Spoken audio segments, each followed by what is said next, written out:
Ladies and gentlemen, the next President of the United States, Ron DeSantis.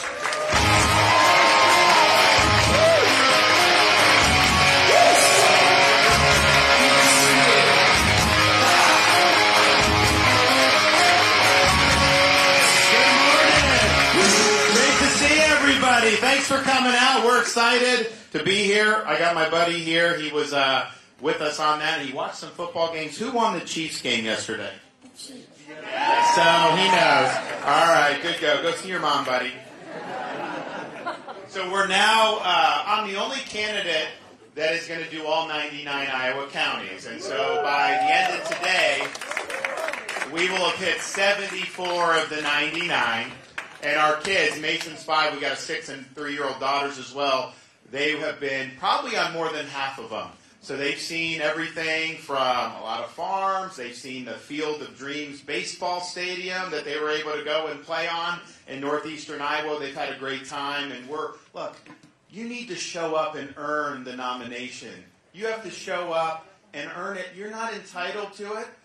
You got to go, and everyone should do all 99 counties. That should just be the basic to do. So I'm doing it. I've never been handed anything in my life, so you can see me everywhere. We stand with the people in the state of Israel when they are under attack. We must, as Americans, unite to say that they have every right to defend themselves. In fact, they have a responsibility to not just defend themselves, but to use overwhelming force to wipe Hamas off the face of the earth. They're terrorists. What they are doing is barbaric. They are killing elderly. They are killing children. They are raping women and doing it in ways that a lot of the media doesn't want you to see because it is truly despicable. One of the things they've done is they've gone in and actually videotaped the murder of people, and then on the victim's phone, and then they upload the murder on the victim's social media account. So the family is thinking like someone just posted, and then you see that. Imagine what that does. So these are truly, truly evil people. What's going to be happening over the next days, weeks, and months is you're going to start seeing elites, you're going to start seeing media, you're going to start seeing maybe even the United Nations start to attack Israel. They're going to blame Israel for what happened just because Israel's defending themselves. And we cannot let that happen. We have to stand with them so that they do what they need to do to secure their country. You know, the thing about people like Hamas, they'll say, oh, well, you know, they're being occupied. First of all, they're not being occupied in Gaza. Israel pulled out, 15, 20 years ago for that. They could have created a better life for themselves and tried to do anything. What did they do? They created terrorist infrastructure. They've been arming. Iran has been funding. This has been happening for years and years. And sometimes people say, well, they want a state. No, that's not what they want. They had an opportunity to have a state, the Arabs, in 1940 and the late 40s. Israel accepted a plan to partition.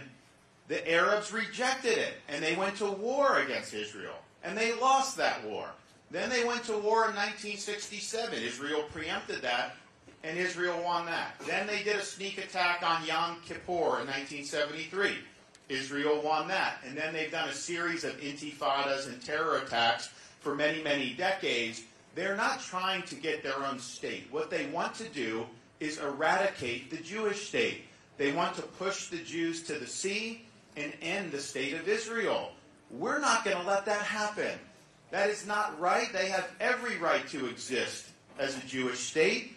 And I can tell you this, if you had to live in the Middle East, I wouldn't want to do that, but if you had to, the only place you would want to go was Israel. It's the only democracy in the Middle East. It's the only place that respects basic human rights. So they're a strong ally of ours. Yes, security-wise, we work very well together. But Israel's also the cradle of our own civilization with the Judeo-Christian values that this country was founded on. So we're going to be with them through thick and thin. We have to recognize that the Iranians are behind what is happening with this, and that's bad enough. Because if you look at Iran, since 1979 when the Ayatollah took over, they have wanted to kill as many Americans and kill as many as Jews as possible. Our Marines who got killed in 1983 at the Beirut barracks, Iran orchestrated and funded that attack. When I was serving in Iraq, I'm the only one running for president that's actually ever served this country in uniform. And we served in Iraq.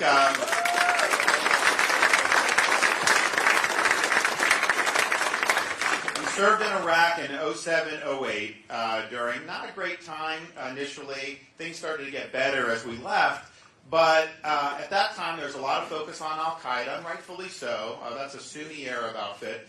But what I noticed, and what didn't get as much coverage, most of the deaths and casualties that our troops were suffering were actually at the hands of Iranian-backed militant groups. This is in Iraq.